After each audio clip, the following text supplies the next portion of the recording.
यहाँ धर्मदास के गला नहीं उतरा बात कि अभी क्यों कर बात बने, और जबकि आंखों देख भी लिया। अब आपको थोड़ा सा शिव पुराण दिखाते हैं। तीनों देवताओं की उत्पत्ति का हमारे पुराणों में जिक्र है। देखिए संक्षिप्त शिव पुराण गीता प्रेस गोरखपुर से प्रकाशित है। इसके संपादक हैं हनुमान प्रसाद पोदार, प्रकाशक में मुद्रक हैं गीता प्रेस गोरखपुर, गोविंद भवन कार्यालय कोलकाता का संस्थान। ये फोन और फैक्स नंबर है इनके। अब इसके 98वें पृष्ठ से आपको दिखाते हैं। रुद्र संहिता संक्षिप्त शिव पुराण 98 पृष्ठ के नीचे से लेते हैं। ये 5वां अध्याय समाप्त हुआ रुद्र संहिता का। अपने पुत्र नारद की यह बात सुनकर लोक पितामह ब्रह्मा वहां इस प्रकार बोले। यहां शुरू हो गया 6ठे चैप्टर में 99वें पृष्ठ पे।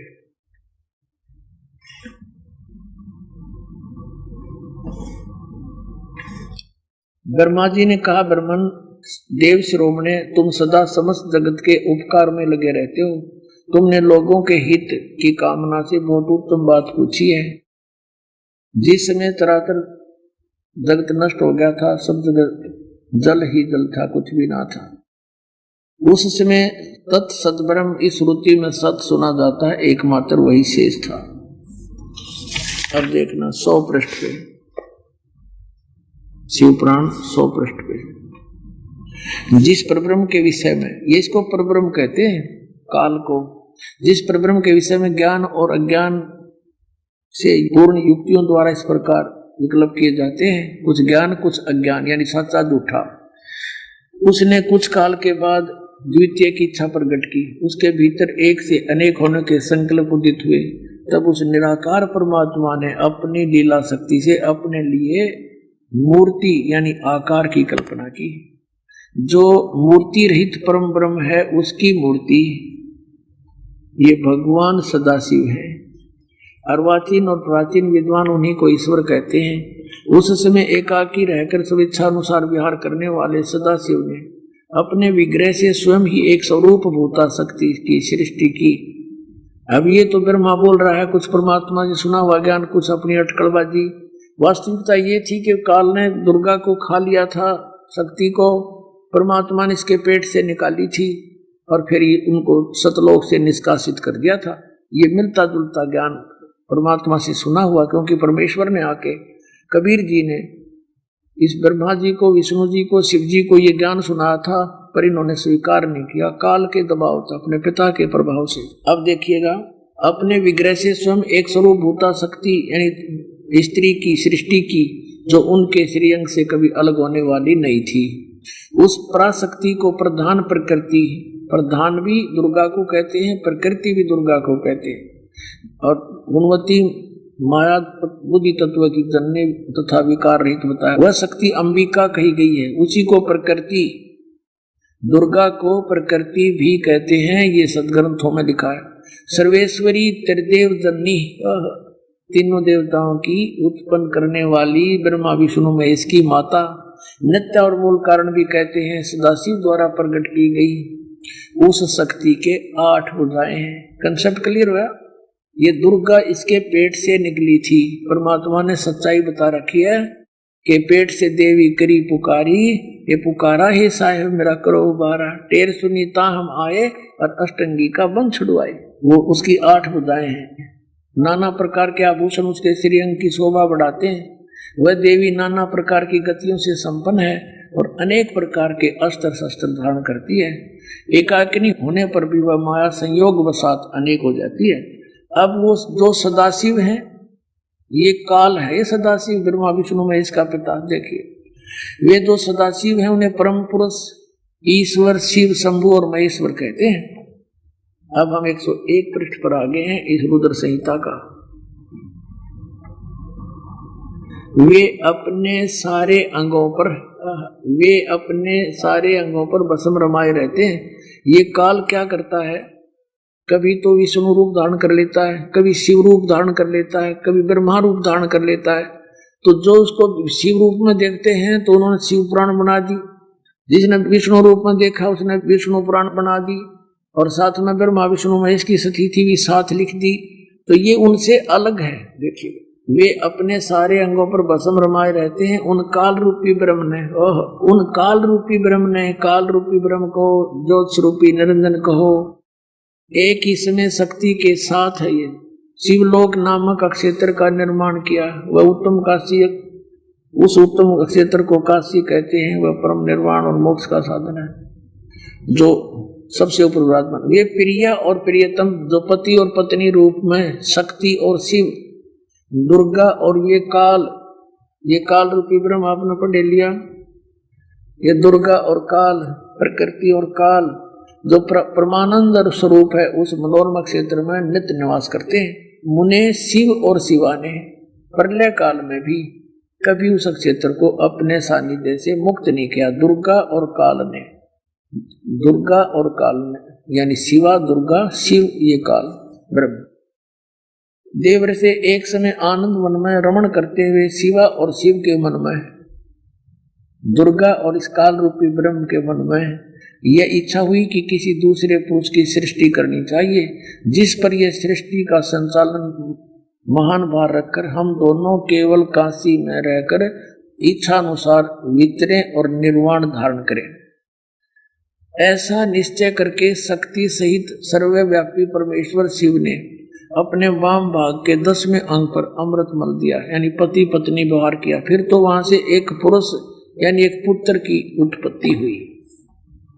102 पृष्ठ पे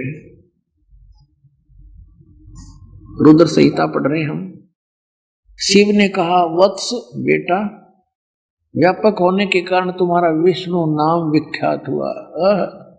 अब विष्णु की उत्पत्ति होगी दुर्गा और काल से, पुराण बता रहे हैं। ये नकली शंकराचार्य आचार्य इनका कोई माता पिता नहीं, तो अधरो अमर है। ये टीचर कहाँ हमारे धर्म गुरु, जिनको अपने सिलेबस का ज्ञान नहीं, तो इन्होंने तो हमें पूरे समाज को डबोने का काल से ठेका ले रखा था। अभी ये 6वां अध्याय समाप्त हुआ, यहां से हमने पढ़ लिया। अब इसकी ये 7वां अध्याय है। यहाँ पर ब्रह्मा जी कहते हैं, ब्रह्मा जी ज्ञान दे रहे हैं। ब्रह्मा जी कहते हैं देवर से अपने पुत्र नारद को बता रहे हैं। तत्पश्चात यानी उसके पश्चात कल्याणकारी परमेश्वर शाम सदाशिव ने पूर्ववत प्रयत्न करके, जैसे विष्णु उत्पन्न किया था दुर्गा के संयोग से पति पत्नी व्यवहार से, तो मुझे अपने दाहिने अंग से उत्पन्न किया। अपने आत्माओं यहाँ स्पष्ट हो गया, ब्रह्मा और विष्णु की उत्पत्ति होगी दुर्गा और काल से। ये इनके पिता हैं, ये हमारे पुराण बता रहे हैं। और 5500 वर्ष हो गए इन पुराणों को लिपिबद्ध हुए। और इन हमारे धर्म गुरुओं ने सिर पर धर के घूमा करते हैं और कहते थे पुराणों के आधार से आपको ज्ञान बता रहे हैं, और पुराणों को सत्य मानते हैं। वेदों के आधार से ज्ञान बताते हैं, श्रीमद् भगवद गीता के आधार से भक्ति विधि बताते हैं। इनने सारा उल्टा पाठ पढ़ा रखा है। नाम वेदों गीता पुराण का लेते, ज्ञान लोक वेद सुनाया करते, दंत कथा सुना दी। अब आपको दिखाते हैं। अब यहाँ अनुवाद करता विचलित हो गया कि शिव से शिव की उत्पत्ति कैसे दिखाऊं। यहाँ तो कर गया गोल मोड़। कहते हैं चोर चुरावे तुमबड़ी गाड्डा पानी में, वो गाड्डा हुआ ऊपर आवे नो सच्चाई छानी ना। यहाँ देखिएगा संक्षिप्त शिव पुराण और ये पृष्ठ नंबर 110 9वां अध्याय रुद्र संहिता का। यहाँ लिखा कि इस प्रकार ब्रह्मा विष्णु और रुद्र इन 3 देवताओं में गुण है, परंतु शिव जो इनका पिता काल रूपी ब्रह्म गुणातीत माने गए। ये हो गए 4, ब्रह्मा विष्णु रुद्र और ये शिव ये काल। अब यहाँ कंसेप्ट थोड़ा सा क्लियर नहीं हो पाया, और थोड़ा सा करेंगे। एक बार ब्रह्मा और विष्णु का इस बात पर युद्ध हो गया। ब्रह्मा जी कहते हैं मैं तेरा बाप, विष्णु कहते हैं मैं तेरा बाप, दोनों का झगड़ा हो। इनके पिता ने, इस काल रूपी ब्रह्म ने इनके बीच में एक पिलर स्तंभ खड़ा कर दिया तेजों में। तो ये लड़ना तो भूल गए, उसका और छोर खोजने के लिए चक्कर में पड़ गए। फिर ये खुद आ गया शिवजी रूप धारण करके, अपने पुत्र शिव का रूप धारण करके। फिर इनसे क्या कहने लगा ये थोड़ा दिखाते आपको। फिर आज क्या जो सत्संग अब शुरू होगा ये देखिएगा। ये है विद्वेश्वर संहिता, रुद्र संहिता में विद्वेश्वर संहिता संक्षिप्त शिव पुराण और 24 पृष्ठ पे ये ब्रह्मा और विष्णु का ये लड़ाई हो रही थी, इनके बीच में ये सतम खड़ा कर दिया। फिर ये स्वयं आकर प्रकट हो गया। तो यहाँ क्या कहने लगा 25 पृष्ठ पे, ब्रह्मा और विष्णु ने पूछा, प्रभु सृष्टि आदि 5 कर्तों के लक्षण क्या है, यह हमें दोनों को बताएं। भगवान शिव बोले, यो काल रूपी ब्रह्म बोला, सदा शिव जिसको कहते हैं, मेरे कर्तव्यों को समझना अत्यंत गहन है, तथापि मैं कृपा पूर्वक तुम्हें उनके विषय में बता रहा हूँ। आगे चले, हम अपने काम की बात पढ़ेंगे। ये 26 पृष्ठ पे संक्षिप्त शिव पुराण, यहाँ कंसेप्ट सारा क्लियर हो जाएगा। पुत्रो, ये काल कहता है ब्रह्मा और विष्णु को, पुत्रो तुम दोनों ने तपस्या करके प्रसन्न हुए मुझ परमेश्वर से सृष्टि और सथीची नामक 2 कृत प्राप्त किए हैं। ये दोनों तुम्हें बहुत प्रिय हैं। इसी प्रकार मेरी विभूति स्वरूप, मेरे ही स्वरूप जैसे जैसे मैं अब खड़ा हूं, इसी जैसी सकल के रुद्र और महेश्वर ने, ये मैं नहीं है, ने 2 अन्य उत्तम कृत सहार और तिरोभाव मुझसे प्राप्त किए हैं। ये सिद्ध हो गया। 2 तो ये ब्रह्मा विष्णु दोनों, और 2 रुद्र और महेश्वर, और 5वां ये जो बोल रहा है। तो जितना चाहिए था। अब यहां देखना, अब ये भी सिद्ध करना है कि ये काल रूपी ब्रह्म है, इसी ने गीता का ज्ञान दिया श्री कृष्ण में प्रवेश करके। देखिएगा इसी पृष्ठ नंबर 26 पर ही है ये। यहां पर हम देखते हैं, मैंने पूर्व काल में अपने स्वरूप भूत मंत्र का उपदेश किया है, जो ओंकार के रूप में प्रसिद्ध है। वह महामंगलकारी मंत्र है। सबसे पहले मेरे मुख से ओंकार यानी ओम प्रकट हुआ, जो मेरे स्वरूप का बोध कराने वाला। ओंकार वाचक है, मैं वाच्य हूँ। यह मंत्र मेरा स्वरूप ही है। प्रतिदिन ओंकार का निरंतर स्मरण करने से मेरा ही स्मरण होता है। मेरे उत्तरवर्ती मुख से अकार का एकार, और पश्चिम मुख से उकार, दक्षिण मुख से मकार, पूर्ववर्ती मुख से बिंदु और मध्यवर्ती मुख से नाद का प्राकट्य हुआ है। इस प्रकार 5 अवयव से युक्त ओंकार का विस्तार हुआ है। इन सभी अवयव से एकीभूत होकर वह प्रणव यानी ओम नामक एक अक्षर हो गया। ओम एक अक्षर हो गया। ये ओम नमः शिवाय है ना, ये अलग लिखा हुआ, ये किसी इस मूल पाठ में नहीं है। ये 5 अवते से न बता दिए, इन 5 तो मिलकर एक हो गया। तो ये कहते हैं ये ओम नमः शिवाय 5 अक्षर मंत्र हो गया। नहीं, ये गलत मंत्र है, ये नहीं है। ये मंत्र इसने स्पष्ट कर दिया कि मेरा एक अक्षर ओम है। अब थोड़ा सा इसमें दिखाते हैं, और ये भी कंसेप्ट क्लियर हो गया। ब्रह्मा विष्णु महेश से अन्य है ये बोलने वाला, ये इनका पिता है, ये काल रूपी ब्रह्म है। इसी ने श्री कृष्ण में प्रवेश करके गीता जी का ज्ञान दिया। श्रीमद् भगवद गीता अध्याय नंबर 8 के श्लोक नंबर 13 में आपको दिखाते हैं ये क्या कहता है। इससे कंसेप्ट क्लियर हो जाएगा कि गीता ज्ञान दाता भी यही है। ये गीता प्रेस गोरखपुर से प्रकाशित है। ये जयदयाल गोविंद का इसके अनुवादक है। ये देखिएगा अध्याय नंबर 8 श्रीमद् भगवत गीता, यहां देखना मंत्र नंबर 13। ये 13 नंबर मंत्र है। इसमें स्पष्ट किया है कि ओम इति एकाक्षरम ब्रह्म व्यवहारण माम अनुस्मरण ये प्रियाति तदन्देहम सयाति परमाम गतिम। अब ये यहां से शुरू होता है, क्योंकि 12 और 13 इकट्ठा अनुवाद किया उन्होंने। 13वें का यहां से शुरू होता है। जो पुरुष ओम, इस ओम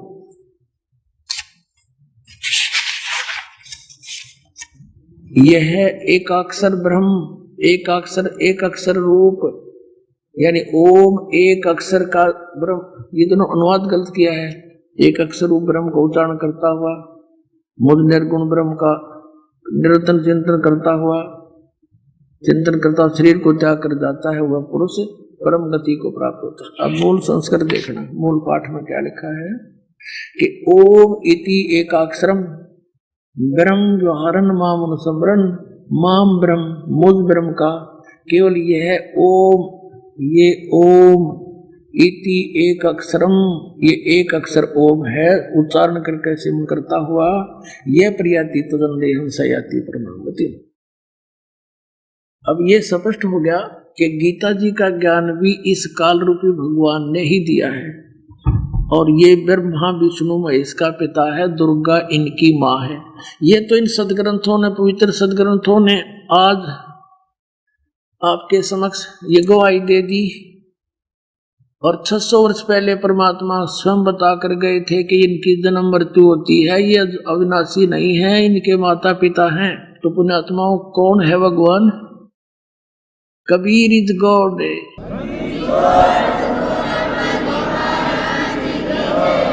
वो कबीर परमात्मा जिसको अशिक्षित कहा करते थे, ये क्या जाने ये दानक सदग्रंथों के बारे में, और उस परमात्मा के द्वारा दिया हुआ ज्ञान 600 वर्ष पहले प्रमाण। तो इनसे अब हमें ये दृढ़ होगा कि हु इज गॉड। अपने आत्माओं, जब धर्मदास जी को ये बात समझ में आ गई कि भगवान सारी है सच्ची, तो कहा है भगवान, हे परमात्मा, हमारा उद्धार कैसे होगा? आपकी बात को कोई सुनता ही नहीं। ये मालिक, आपके बच्चे आपको कैसे पहचानेंगे? तो परमात्मा ने कहा, धर्मदास, इस काल का मेरा एक कंप्रोमाइज हो रहा है, एग्रीमेंट हो रहा है। इसने मेरे से कहा था 3 युगों में जीव थोड़े ले जाना, मेरे से वचनबद्ध कर दिया था मुझे, और चौथे युग में कितने ही जीव ले जाना। तो चौथा युग ही भावेगा, आ गया है चौथा युग, कलयुग। और इस कलयुग के बीच का जो समय है, बीच की करीब, इसमें मैं अपनी आत्माओं को पार करूंगा और फिर मैं ही चलकर आऊंगा। तब तक ये काल मेरे नाम से 12 पंथ चलाओगा नकली, और उसके बाद फिर और अनेक पंथ चलाओगा, सबको भ्रमित करेगा। इसने कहा था कि 12 पंथ करूं मैं साजा, नाम तुम्हारा ले करूं आवाजा। इन 12 पंथ नाम जो ले ही मेरे मुख में आन समोही। ये 12 तो कबीर पंथ के, कबीर जी के नाम से कबीर पंथी कहलाते। ये काल के सारे पारों के 12 के 12। फिर कहा, और अनेक पंथ चलाऊं या विद जीवों को भरमाऊं, देवी देवल और धाम पुजाऊं। कहा था, जोग जीत जाओ संसारा, जीव न माने कहा तुम्हारा, जीव तुम्हारा कहा न माने, हमरी और हो बात बखाने। कहा था, काल नहीं सा कर दूंगा कि तेरी बात ने कोई नहीं सुनेगा, नकली सतलोक की महिमा गाने वाले नरे पंथ चला दूंगा। जब तुम जाओगे उससे पहले तो सारा डूंडा पाट दूंगा, और तेरे दूत का जो तुम भेजेगा या आओगे तुम, तुम्हारी कोई नहीं सुनेगा। तब धर्मदास ने कहा, भगवान फिर कैसे बात पड़ेगी दाता? आगे तो कलयुग घोर आवेगा। अब तो लोग बहुत धार्मिक हैं, परमात्मा को चाहने वाले, डरने वाले हैं, और फिर कब दया होगी दाता? अब न मान रही है आपकी एक भी बात को। तो परमात्मा ने कहा था, धर्मदास, जब युग कलयुग 5505 वर्ष जब बीत जाएगा, तब हम अपने इस ज्ञान का प्रचार करेंगे। तब मैं अपने दास को भेजूंगा, और वो जो है मेरी ही शक्ति के आधार से सब ज्ञान प्रचार करेगा। पहले तो पुण्यात्मा, हम आपको सदग्रंथ दिखाते हैं कि जब कलयुग बीते 5505, तब ये मेरा वचन होगा सच्चा। ये 12 पंथ काल फरमाना, भूले जीव न जाओ ठिकाना, ये थोड़ा सा आपको भेज देंगे, क्योंकि परमात्मा की भक्ति के लिए तो आप तड़प ही रहे हो, परमात्मा की महिमा से आप परिचित भी हो, तभी तो उसकी खोज में लगे हो। कोई कहीं गया, कोई कहीं गया, कोई किसी संत के पास, कोई पंथ में, अलग अलग धर्म भी बनाए हमने, शायद हमारा कल्याण हो जाए। भगवान कबीर साहब कहते हैं, जब तक मेरी पहचान तुझे नहीं होगी प्यारी आत्मा, तू दृढ़ नहीं हो सकता। तो दास चाहता आपको परमात्मा की पहचान करा दूं। अब इसी कबीर सागर में पुण्यात्माओं, ये कोई डूम बाट के लिखे हुए लेख नहीं, या कोई आज नई बना कर लिखी हुई कहानी नहीं। अब वो 12 पंथ के बारे में कैसी जानकारी दी है परमात्मा ने, देखिएगा इसी कबीर सागर में। ये है कबीर सागर, वही जो आपको दिखाया था कैमरा श्री कृष्णदास प्रकाशन मोबाइल से।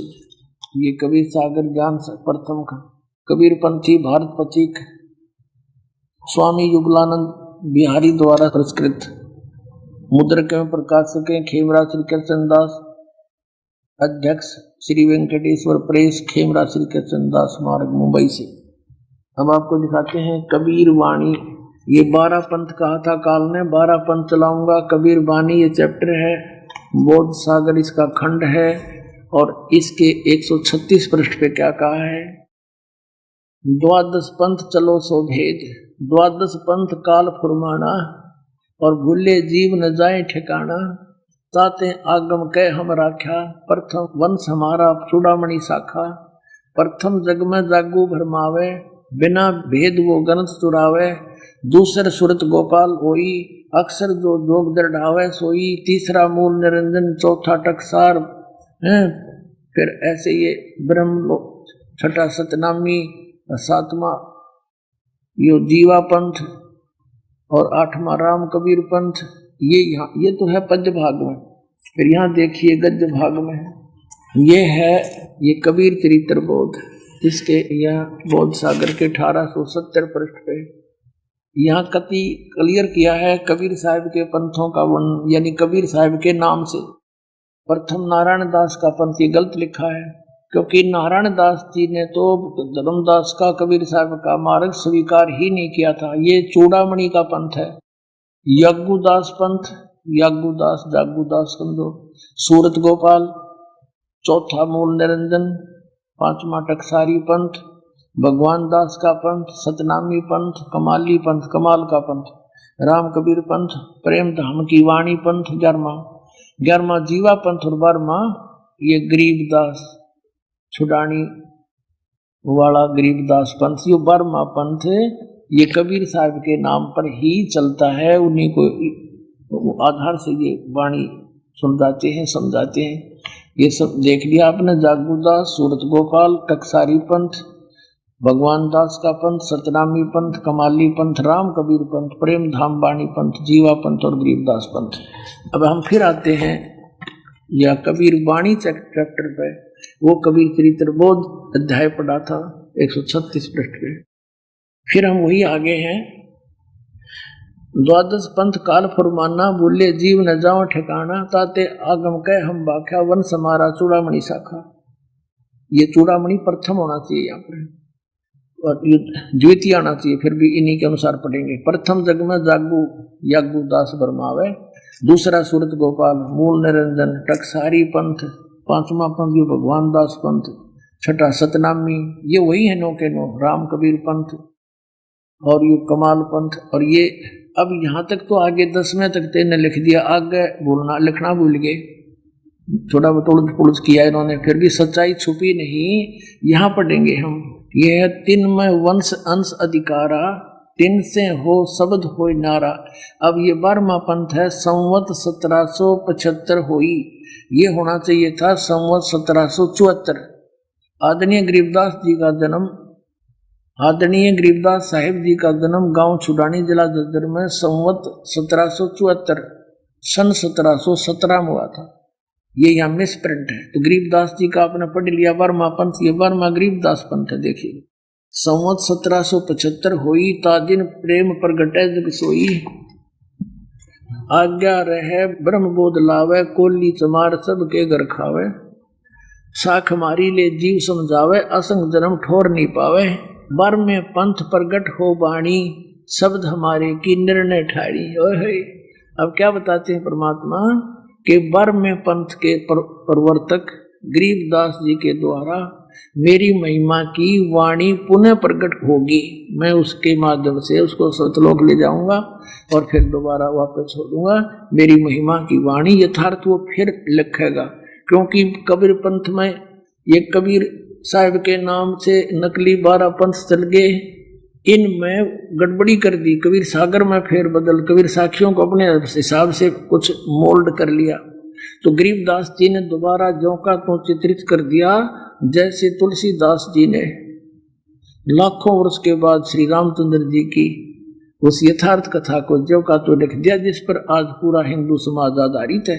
ऐसी आदरणीय गरीबदास साहिब जी ने उस परम अक्षर ब्रह्म परमात्मा सतपुरुष की महिमा आंखों देखी, वहां सतलोक में जाकर के वापस आकर लिख दी। तो यहाँ क्या कहा है, ये 12वें पंथ गरीबदास वाले पंथ में 12वें पंथ प्रगट हो वाणी, शब्द हमारे की निर्णय ठानी।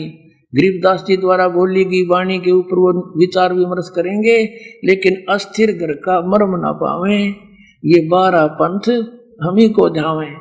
इन 12 पंथ गरीबदास के पंथ तक जितने भी पंथ हैं इस कबीर साहिब के नाम पर, जैसे गरीबदास जी तो परमात्मा की प्यारी आत्मा थी, उनके द्वारा जो वर्णन करवाना ही था, लेकिन उनको ये आदेश दे दिया था कि ये सतनाम का मंत्र किसी को देना नहीं। पूरे गरीबदास पंथ में एक मेरे गुरुदेव के अतिरिक्त किसी के पास ये सतनाम नहीं था। गरीबदास जी के तुरंत बाद एक शीतल दास महात्मा थे, उनको बताया था गरीबदास जी ने, उनके शिष्य हुए थे, उनका ब्राह्मणा गांव के अंदर आश्रम है। उनको कह दिया था कि तू केवल ये परंपरागत लेके चल, एक हंस को देना, उसको प्रतिज्ञा दिला देना, वो भेद नहीं खोला गया। ऐसे ही चलता चलता मेरे पूज्य गुरुदेव तक आ चुका था। तब मेरे पूज्य गुरुदेव जी ने मुझे दिया और फिर कहा था, बेटा अब इसका समय आ गया है, इसका ढोल के डंके पर प्रचार कर देना। तो ऐसे ये चलता चलता एक गुप्त रखा गया। जैसे आदरणीय नानक साहिब जी से कहा था कि अभी इसको सतनाम का प्रचार ना करना। आपने जन्म साखी भाई बाले वाली में देखा कि ऊपर सचखंड में नानक साहिब जी गए और वहाँ निरंकार, ये उसको निरंकार कहते हैं, लेकिन वो साकार में लिखा है कि तेजों में तख्त का ऊपर परमात्मा बैठे थे। अब ये थोड़ा भूल भुलैया भी करनी थी संतों ने, तो वहाँ परमात्मा बैठे थे तेजों में शरीर में, और उन्होंने नानक साहिब जी से कहा था कि ते आपको सतनाम का प्रकाश के लिए भेजा है। नानक साहिब जी ने कहा, हे परमात्मा, आपका जहां जहां आदेश होगा वहां वहां सतनाम का प्रकाश करूंगा, ना तो नहीं करूंगा। तो इन सबको कह दिया था, धर्मदास मेरी लाख दुहाई, ये मूल ज्ञान की दबार नहीं जाई। उसी के आधार से आगे चलते। अब क्या बताया परमात्मा ने, 12वां पंथ प्रगट हो वाणी हवे, है नहीं, ये हव माने होवे, शब्द हमारे का निर्णय ठानी, अस्थिर घर का मर्म ना पावे। ये 12 पंथ हम ही को जाए। गरीबदास पंथ तक को कह दिया कि इसके अनुयायी भी मुझे ही इष्ट रूप में पूजेंगे, ध्यावेंगे, लेकिन अस्थिर माने स्थायी स्थान सतलोक को नहीं प्राप्त कर सकते। फिर क्या बताया है, 12वें पंथ हम ही चल आवे। गरीबदास वाले पंथ में आगे चल के हम ही आवेंगे और सब पंथ मिटा के एक पंथ चलावे। होए होए, इस दास का निकास इसी गरीबदास साहिब वाले पंथ से है। मेरे पूज्य गुरुदेव जी और पहले जितने हमारे गुरु जी, दादा गुरु जी, वो इसी पंथ से संबंधित थे। और परमात्मा ने 600 वर्ष पहले कह दिया था, धर्मदास चिंता ना कर, उस 12वें पंथ में हम ही चलकर आवेंगे। स्वयं नहीं आए तो दास भेज दिया अपना।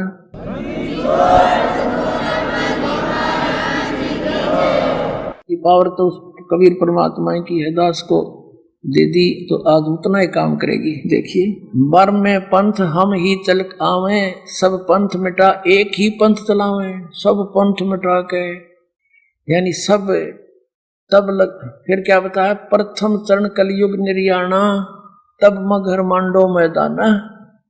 कलयुग का जो प्रथम चरण है वो मगर के अंदर जब मैं सह शरीर जाऊंगा तो वो प्रथम चरण होगा। अब पुण्यात्माओं, परमेश्वर कबीर जी ने कलयुग को 3 भागों में बांटा है। प्रथम चरण में स्वयं आए थे, अरे बिचली पीढ़ी में ये दास भेज दिया, और लास्ट की पीढ़ी भक्ति करने योग्य नहीं रहेंगे, वो तो कति नकली हो जाएंगे। तो अब भक्ति की आस्था जीवित है भक्तों में। ये नास्तिक होने के कागार पर पहुंच चुके थे, क्योंकि नकली पंथों के पास गलत साधना कर इन्होंने कान भी बहरे कर लिए, गोड्डे भी कंडम हो गए बैठ बैठ के। ये कोई साधना थी? तो अब ये नास्तिक हो जाते। चीन जैसी हालत भारत में हो जाती कुछ दिनों के अंदर कि भगवान की तना लाग गए थे, गुड्डी घाटी लाण सारी तकरीबन। अब परमात्मा ने दया करी कि 12वें पंथ हम ही चलावे और सब पंथ मिटा के एक पंथ चलाओ। अब धर्मदास कहने लगे, हे भगवान, आज कोई नहीं मान रहा आपकी बात को, और जब आप आओगे कलयुग के बीच में वो तो घोर कलयुग हो जाएगा, तब आपकी बात ने कैसे मानोगे, कैसे कृपा होगी परमात्मा। तब परमेश्वर ने कहा था जब 5505 ये कलयुग बीत जाएगा, ये मेरी बात तब सच्ची होगी कि मैं जाऊंगा सारे पंथ मिटाऊंगा, एक पंथ चलाऊंगा और पूरे विश्व में एक ऐसा माहौल होगा, सतयुग जैसा माहौल होगा, सब मेरी भक्ति करेंगे, कबीर साहब की सतनाम का जाप करेंगे। धर्मदास मुंह की तरफ देखा, भगवान आज ना सुनता कोई आज्ञा कौन सुनेगा आपकी बात को। तो परमात्मा ने कहा था जब कलयुग बीतता है 5505, जब मेरा जो शब्द होगा साचा, जो आज मैं बता रहा हूं, देखिए 5505, तब ये वचन होगा साचा। और क्या बताया, धर्मदास मेरी लाख दुहाई, ये मूल शब्द की बाहर न जाई, बाहर ना जाई। पवित्र ज्ञान तुम जग में बाखो, मूल ज्ञान तुम गुप्त ही राखो। गोई माने गुप्त, मूल ज्ञान जो बाहर पड़ी, बिजली पीढ़ी वंश हंस नहीं तरही। 33 अरब ज्ञान हम भाखा, मूल ज्ञान गोए हम राखा, गुप्त रखा। मूल ज्ञान तुम तब तक छिपाई, जब लग 12 पंथ मिट जाई। पुण्यात्मा, परमात्मा ने कहा था इस मूल ज्ञान को तब तक छुपा के रखना जब तक ये 12 पंथ ना मिट ले। अपने आत्माओं ये सारे पंथ मिटेंगे, क्योंकि इनने परमात्मा ने कहा था कि धर्मदास जिस समय मैं आऊंगा या अपना दास भेजूंगा कलयुग की बीचली पीढ़ी में, उस समय काल के सारे पंथ मैच्योर हो चुके होंगे। उनने जो कहना सुनना होगा सारा वो कह सुन लेंगे, उनकी मोटी मोटी पुस्तक बन चुकी होंगी, और जो मंत्र साधना वो देखते हैं उनके चेलों में तो सार्वजनिक होगी ही होगी, उनको पता होगा। और जब अपना दास भेजूंगा वो सदग्रंथों से प्रमाण दिखावेगा, वो नकली और असलियों को रूबरू करेगा, तब मेरे बच्चे मुझे पहचान लेंगे और सब छोड़कर नकलियों ने मेरे पास आ जाएंगे। देखिए जिसमें परमात्मा की और काल की वहां तकरार हुई थी, उसमें उनकी वार्ता से थोड़ा शांत लेते हैं। देखिएगा, सबसम बोध, सबसम वेद बोध, ये कबीर सागर है इसका, और इसके 121 पृष्ठ पे यहाँ क्या लिखा है, सतयुग त्रेता द्वापर माही, तीनों युग जीव थोड़े जाही। चौथा युग जब कलयुग आई, तब तब शरण जीव बहु जाई। ऐसा वचन हर मोह दीजय, तब संसार गवन तुम कीजय। यू काल कह रहा है परमात्मा को, काल ने कहा ज्योत निरंजन ने। अब कबीर परमात्मा ज्ञानी यानी सतगुरु रूप में खड़े थे वहां। अरे काल पर पंच पसारा, तीनों युग जीव दुख में डारा। बिनती तोर लीन में मानी, मोह को ठग लिए काल अभिमानी। चौथा युग जब कलयुग आई, तब हम अपनो अंश पठाई। घर घर देखो बोध विचारा, सतनाम सब ठोर उचारा। और 5505 तब ये वचन होगा साचा। कलयुग बीत जाए जब एता, सब जीव परम पुरुष पद चेता। होय होय होय।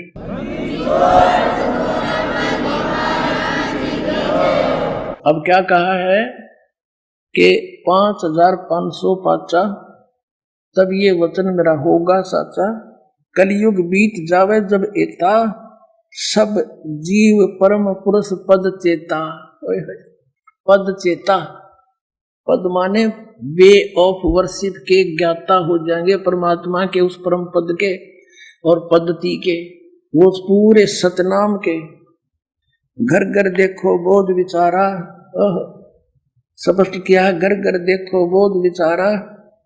पर मेरा ज्ञान घर घर में विचार होगा, और सतनाम सब ठोर उचारा।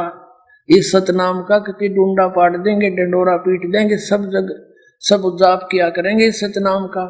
और ये मेरा वचन जब सच्चा होगा, जब 5505 कलयुग बीत जाएगा, है तब सभी जीव परम पुरुष पद चेता, उस सभी जीव परमात्मा के उस परम पद के ज्ञान को समझेंगे।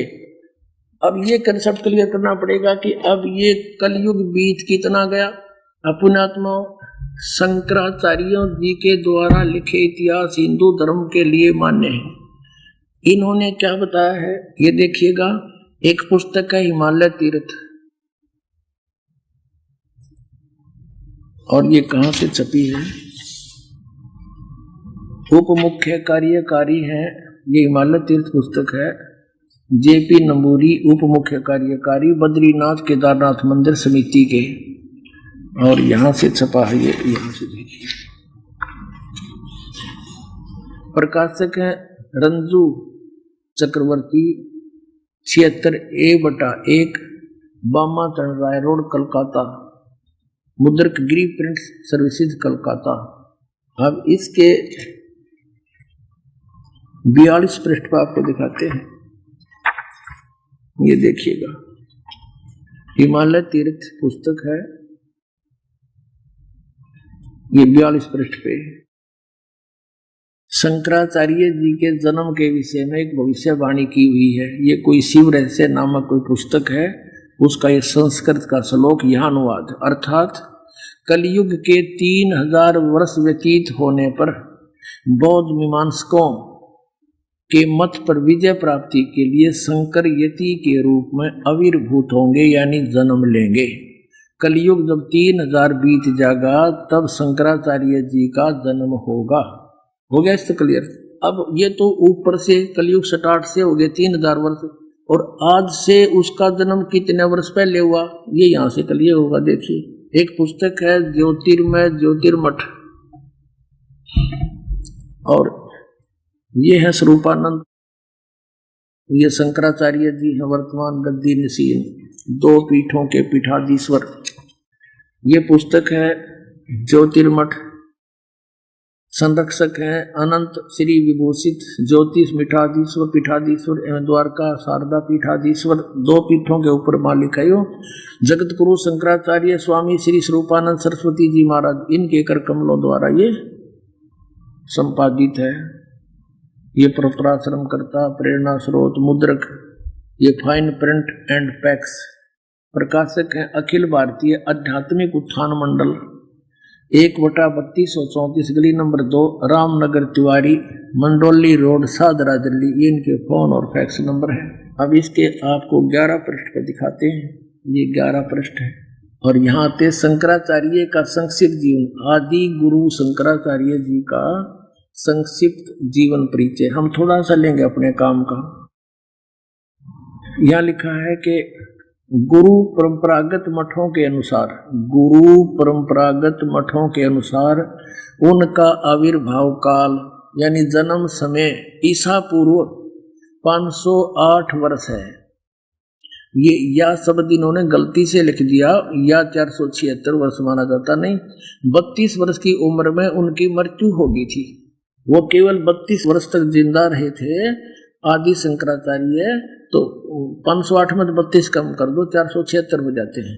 यानी ईसा मसीह जी से 508 वर्ष पहले उनका जन्म हुआ।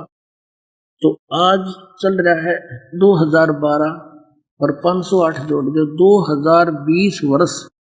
आज से 2520 वर्ष पहले शंकराचार्य जी का जन्म हुआ।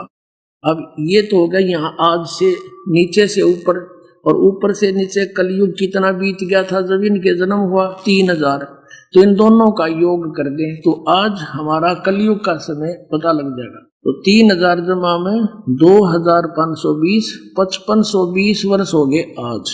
और इसमें से हम फिर पीछे चले 2000 से स्टार्ट कर दें तो 2000 से कलयुग कितना बीत गया था 5508 वर्ष, और 3 वर्ष कम कर दे 2000 में तो 1997 में 5505 वर्ष कलयुग का बीत चुका था। क्लियर हो गया? तो 1997 में दास को परमात्मा मिले थे और उन्होंने कहा था बेटा ये कर दे इस काम ने, मैं तेरे साथ रहूंगा, और सार्वजनिक कर दे इस तीनों मंत्रों को।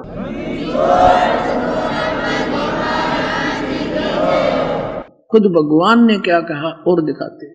ये वही कबीर सागर आपको पढ़ाते हैं। अब हम आते हैं ये सवसम वेद बोध, ये बोध सागर कबीर सागर का अंग है।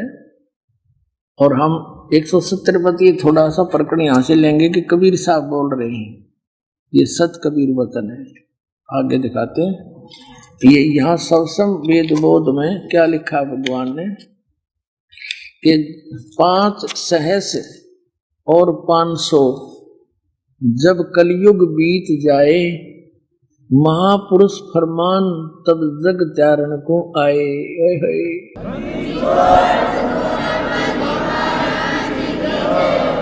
के 5505 5 सहस और 500, ओए होए 5 सहस और 500 यानी 5500 जब कलयुग बीत जाए, महापुरुष फरमान तब जग तारण को आए।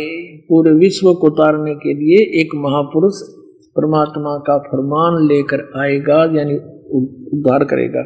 हिंदू तुर्क आदि सब जेते जीव जहान, सतनाम की साख गहे वो पावे पद निर्वाणे। हिंदू तुर्क आदि यानी हिंदू तुर्क और जितने भी जैन या सिख ईसाई जितने भी आदि में सभी आ जाते हैं। जितने भी जीव जहां में हैं संसार में, वो सतनाम की साख को समझकर उसको प्राप्त करके फिर मोक्ष निर्वाण माने मोक्ष पद प्राप्त करेंगे। फिर क्या कहा कि यथा शरीतगण आप ही, शरीतगण माने दरिया, यथा शरीतगण आप ही मिले सिंधु में धाए।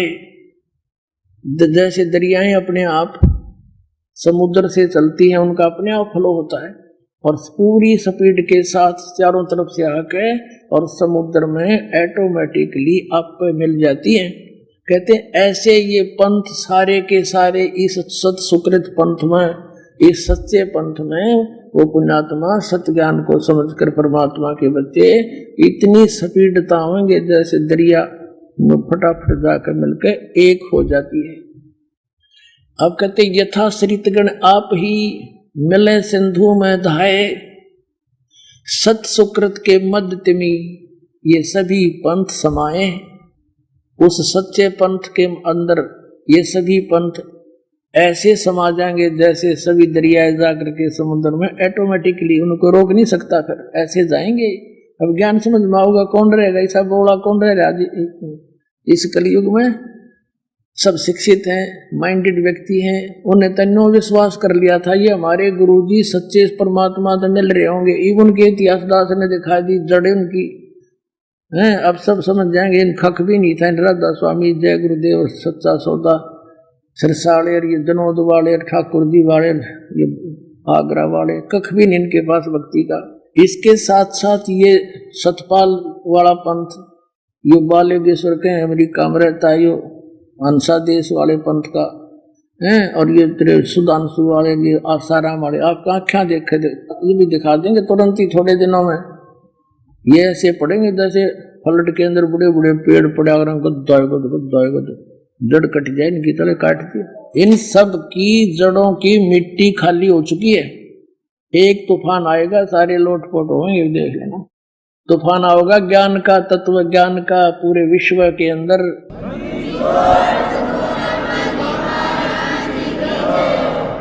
और ज्ञान सब ज्ञानड़ी, यो कबीर ज्ञान सो ज्ञान, जैसे घोड़ा तोब का इब करता चले मैदान।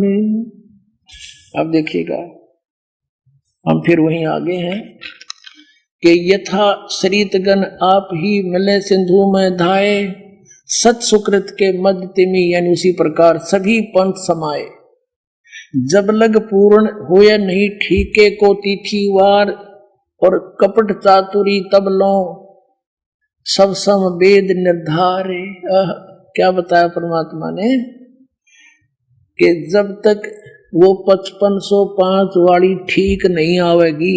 ठीक का अर्थ है जैसे दास का जन्म ऐसे समय में हुआ कि ये जो परमात्मा ने वाणी लिखी थी इसमें हमारी लोकल लैंग्वेज का ज्यादा समावेश है। तो उसमें क्या कहा करते थे, जैसे लड़की को उसका यानी पति लेने आता तो उसको समय बताया जाता था, भाई अभी 15-1 महीने के बाद भेजेंगे, अमावस्या से पिछले दिन। तो वो आकर कहता था कि अभी वेदने से मना कर दिया और एक कम की ठीक बता दी, ठीक वो लंबी ठीक दर दी कहते हैं ज्यादा, यानी निर्धारित समय को। ऐसे ही व्यापारी लोग हमारे ताऊ जी बिजनेस करते थे, भैंसों का व्यापार, तो वो भैंसे ले जाते थे, वो पैसे लेने जाता था तो कई एक कुछ समय लेट कर देते थे, तो कहा करता कि आगे से आगे ठीक बता रहा है, पैसे नहीं दे रहा। ठीक का मतलब है समय निर्धारित करना। तो परमात्मा कहते हैं मैंने जो निर्धारित समय कर दिया धर्मदास, या ठीक लिख दी, जब 5505 नहीं आवेगा, जो मैं कह रहा हूं कि सारे पंथ सब मजहब सब मेरे बच्चे मेरी शरण में आवेंगे, कलयुग जैसा सतयुग जैसा माहौल होगा, तो ये बात तो बेटा इब को नहीं जच्चा किसे कहे। और मेरे ये सुख संवेद में सब संवेद में लिखी हुई वाणी निराधार लगेगी, और जिस दिन वो ठीक का समय आ जाएगा ना बेटा, जब देखना ये सारी सच्ची होंगी। अब वो ठीक का समय आ चुका है, देखिएगा।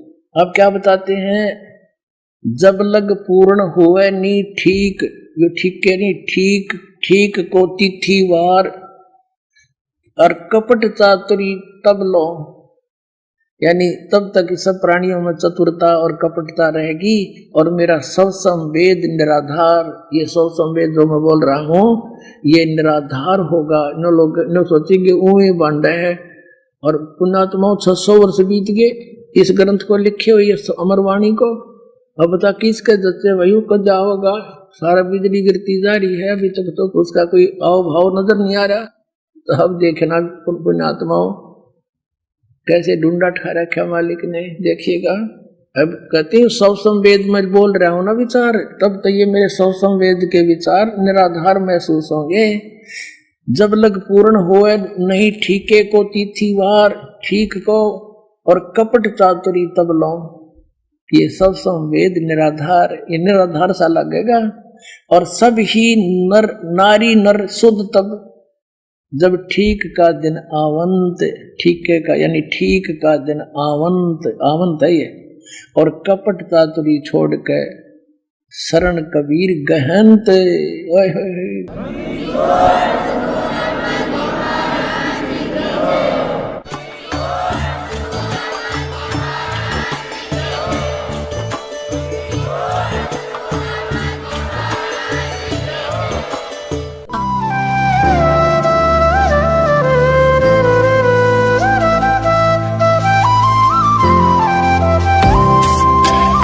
सत सही।